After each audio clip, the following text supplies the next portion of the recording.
I love Five Nights at Freddy's games, except maybe this one. FNAF games are something I always go back and play once every few months, only to stop playing because that one spooky game is just a little bit too scary for me.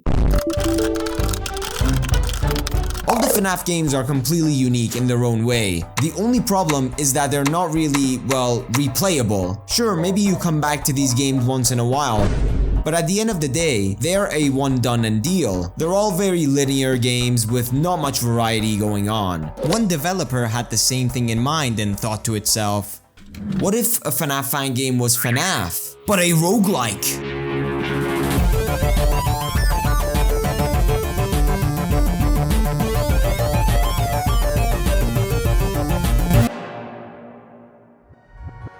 The game's creator is itdeer. In 2023, itdeer got invested in Plants vs Zombies, specifically a modded version of Plants vs Zombies called the I Rule mod, which combines aspects of Binding of Isaac, which is a roguelike, and Plants vs Zombies, turning the game into an endless tower defense roguelike. I'm sure most people nowadays know what a roguelike game is, but for those unaware, roguelike games contain multiple combinations of level layouts, items, enemies, and boss placements, which are completely randomly generated, making them highly replayable with nearly infinite combinations. For example, in The Binding of Isaac, a game where you attack with your tears, don't ask, there's an item called Ipecac. This item makes you shoot tears slowly but with explosive high damage. The downside is that the explosions can also hurt you, creating a risk-reward scenario.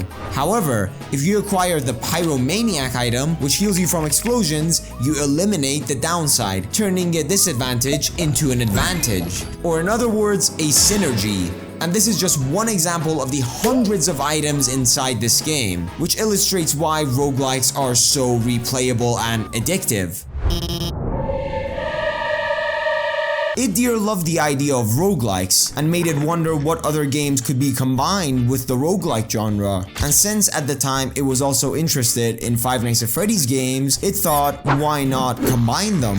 itdeer at the time wasn't really interested in making that thought into an actual game, however. Instead, it imagined what a game like that would be like, thinking about different mechanics for the game. After a while, itdeer was ready to give game development a shot. It started creating the game in the Scratch engine. The game was called Five Nights at Frickbear's Roguelike, which is a modified version of another Scratch game called Five Nights at Frickbear's 2. It was posted on Scratch on November 18th, and the game was supposed to be a proof of concept. And in my opinion, the game is pretty good. It's actually pretty fun. Come on, buddy, I just want to talk to you. We can have a nice chat, some sodas, age-appropriate drinks for the Scratch platform. The prototype felt great, so itdeer knew it had something special in its hands, so it started developing a game from the ground up. That game was, of course,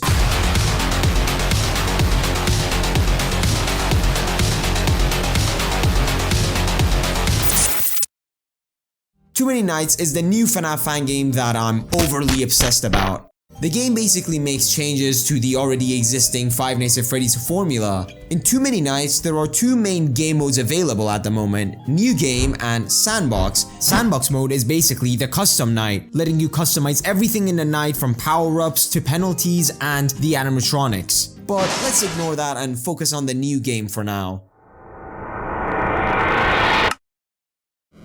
Starting the game, you're greeted with a character select screen featuring 11 characters. However, not all of these characters are available immediately. You only start with 4 unlocked characters: Michael, Elizabeth, Evan, and Cassidy. Each character offers a unique gameplay experience. Michael is your standard character with 3 total lives. Elizabeth starts with 4 lives but gains less money, and the animatronics have a lower aggression. Now let's compare that to the complete opposite, which is Cassidy. And Cassidy is a wild card with only 1 life, many penalties, and max aggression for all of the animatronics, but she can remove penalties or animatronics from the night with her currency. The aggression basically is the difficulty of the character, so as a new player you might instinctively choose Michael or Elizabeth, thinking higher aggression is basically a downside. Once you select your character, you'll face a choice of 7 animatronics for your night, which you're able to only pick 3 of. Currently there are 46 animatronics in the game, with even more to come. Animatronics include familiar faces from the original FNAF like Foxy and Mango, obscure characters like Sparky, original characters,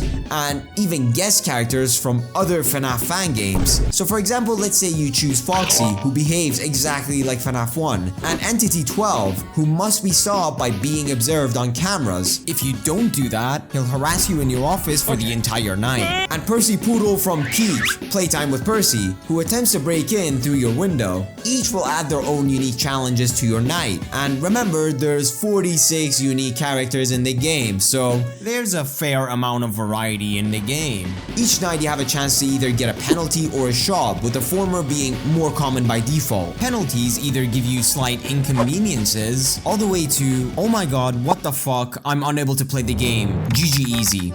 Shops on the other hand will enhance your night. For example, you can get an extra life, or make the animatronics easier to deal with. Like for example, making Foxy a good guy and making him an ally who will instead help you after reaching your office by giving you a reward. But buying these upgrades costs money. So how do we get that bag? Well, every time you deal with an animatronic, you'll get some coins, similar to something like Ultimate Custom Night. You also have to add a new animatronic after beating every night. So now you might see why higher aggression can be objectively better. The more you deal with the animatronics, the more money you make. The more money you have, the more things you can buy, which in turn makes it easier to beat the night. But let's say you're doing really good and you're scared to play against new animatronics you haven't faced, and the description might not be enough for you. Well, hovering over the animatronic will let you see exactly what the mechanics look like, so it's never really a bad thing to experiment. The nights are also insanely fast, only lasting about 1.5 minutes by default, making this game a perfect one more try type of game. In the full game is promised to have a full-on campaign mode and an endurance mode. The endurance mode is supposed to be one night that infinitely goes on, which adds new characters as you play. So in the sandbox, if you activate all 46 characters, the game would normally be cluttered with a lot of animatronics, making it impossible to read. But the solution lies in something really simple, and it's the game's color. As you may have noticed, the animatronics are drawn in only a singular distinct color. It helps make the animatronics readable no matter how many there are in one spot, for the most part. What the fuck is this piece of shit? So no matter how many animatronics you have, you can instantly tell what's happening based off of the colors alone. The soundtrack of the game in itself is a hidden mechanic. The music dynamically shifts based off of how much in danger you are. On top of that, there's 8 layers of music in the files.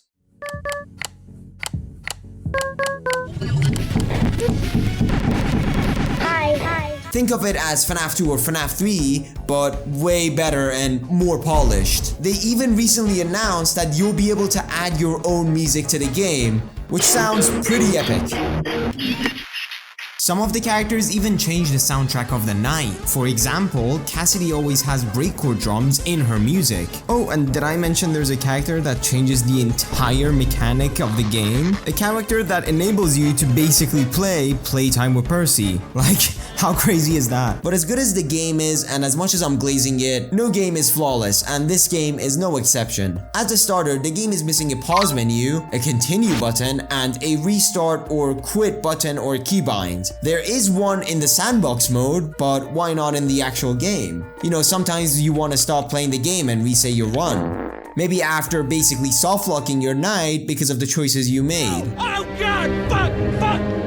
Some of the descriptions can be too vague, which is okay for the animatronics, but for things like the penalties or character selection, it's a bit of a problem. The game also has some grammatical errors, not really a big deal, but I just wanted to point it out. The game could definitely also use a shop system in my opinion, or maybe a reward system for beating nights. Give me some money. Overall, the game has a lot of potential, and it's still amazing after all of these complaints. On top of the already existing content, the game's getting getting constant updates with new things and balance changes, and their next major update is planned to add boss fights into the game. It's crazy how good the game already is, and I highly suggest everyone to play the game for themselves, or at least support the creator by following the game's page and liking it, because this game definitely deserves it.